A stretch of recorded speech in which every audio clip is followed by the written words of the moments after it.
बिस्मिल्लाहिर्रहमानिर्रहीम। आज मैं आपको खीर बनाने का तरीका बताऊंगा। उसके लिए हमें चावल चाहिए। सबसे पहले 100 ग्राम ग्राइंड हुए हुए चावल हैं। तो उसके बाद हमारे पास चीनी है। 150 ग्राम चीनी हमें चाहिए इसके लिए। उसके बाद हमारे पास दूध है। तकरीबन ये 2 लीटर दूध है।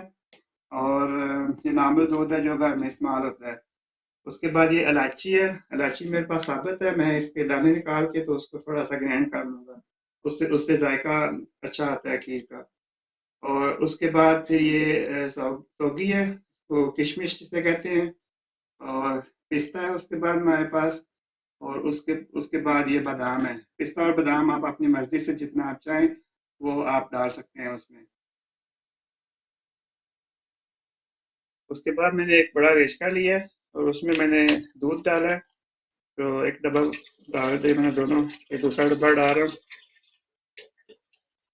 उसके बाद मैंने चूल्हा इसको ऑन कर दूंगा और दूध को मैं उबलने के लिए रख दूंगा। ये मैंने पिस्ता और बादाम ग्राइंड कर लिया है। और उसके बाद ये जो इलायची पाउडर था वो हम इसमें भी डाल देंगे। और साथ ये चम्मच से हिलाते जाएंगे हम, ताकि नीचे भी जो है नीचे से जले ना। तो ये हमारे दूध को उबाल आ गया। तो चूल्हा थोड़ा आहिस्ता करेंगे और हम इसमें चावल डालेंगे जल्दी से। ये चावल मैंने थोड़ी देर पहले इनको भिगो दिया था, तकरीबन घंटा पहले। तो इससे ये है कि हमारे चावल जो है वो जल्दी गल जाएंगे और हमें ज़्यादा देर उसका इंतज़ार नहीं करना पड़ेगा। अगर आपने चावल भिगोए नहीं है, अगर आपके पास नहीं टाइम, तो आप थोड़ा सा पानी डाल के तो चावलों को उबालने के लिए रख सकते हैं। जब तक चावल थोड़े से आपके नरम हो जाएं, फिर आप उसमें दूध शामिल कर सकते हैं। चावल डालने के बाद हमारी जो किशमिश है, मैंने पहले सोगी कहा था, इसको किशमिश भी कहते हैं, तो वो हम इसमें डाल देंगे। और जो मैंने पिस्ता और बादाम जो है वो मैंने जो ग्राइंड किया था उसको भी हम थोड़ा सा जो है इसमें डाल देते हैं। और बाकी जो है वो हम बचा लेंगे उसको बाद में गार्निश के लिए। ये हम इसको चावल डालने के बाद इसको वक्फे से हिलाते रहेंगे, ताकि हमारे जो चावल हैं वो नीचे ना लगें। और इसमें मैंने अभी तक चीनी नहीं डाली, क्योंकि चीनी हम उस वक्त डालेंगे जब हमारा दूध थोड़ा खुश्क हो जाएगा और चावल हमारे से गल जाएंगे। क्योंकि पहले चीनी डालने से ये हमारे जो मीठा जो होता है वो जल्दी नीचे लग जाता है। इसलिए मैं अभी चीनी नहीं डाल रहा, ताकि जब हमारा दूध थोड़ा खुश्क होगा तो उसके बाद फिर मैं चीनी डालूंगा। ये हमारा दूध जो है वो खुश्क हो गया है। अब हम इसमें चीनी शामिल करेंगे। चीनी का जैसे मैंने पहले भी बताया था कि हम इसको अपने जायके के हिसाब से, अपने मीठे के हिसाब से हम इसको कम ज़्यादा कर सकते हैं। तो मैंने तकरीबन इसमें से आधी डाली है।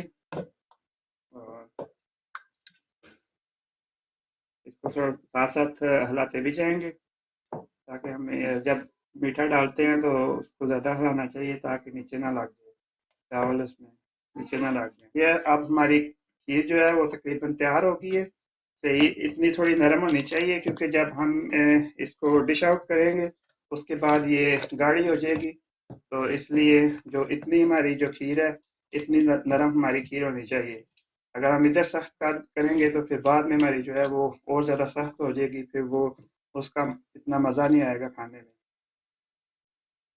अब हम इसका चूल्हा बंद करते हैं।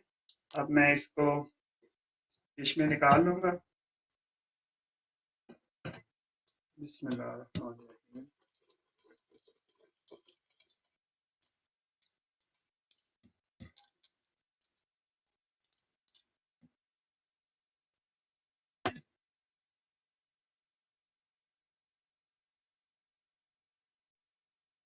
तो अब ये हमारी खीर जो है हमने जो डिश आउट की थी, थोड़ी-सी ये ठंडी हो गई है, हमने उस वक़्त और ऊपर से ये थोड़ी-सी सख्त हो गई है।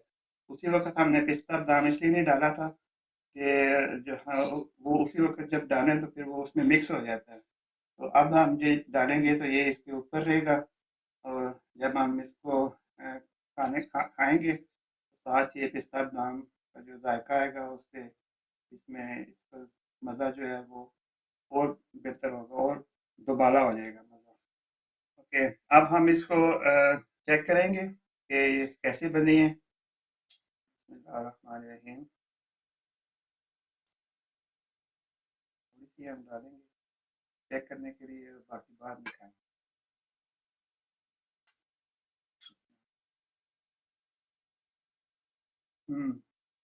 बहुत ही मज़े की है और आप घर में ट्राई करें और फिर मुझे बताएं कि आपको ये कैसी लगी है मेरी रेसिपी, और फिर हम आइंदा भी आपको इंशाअल्लाह ताला अपनी नई रेसिपी के साथ आएंगे।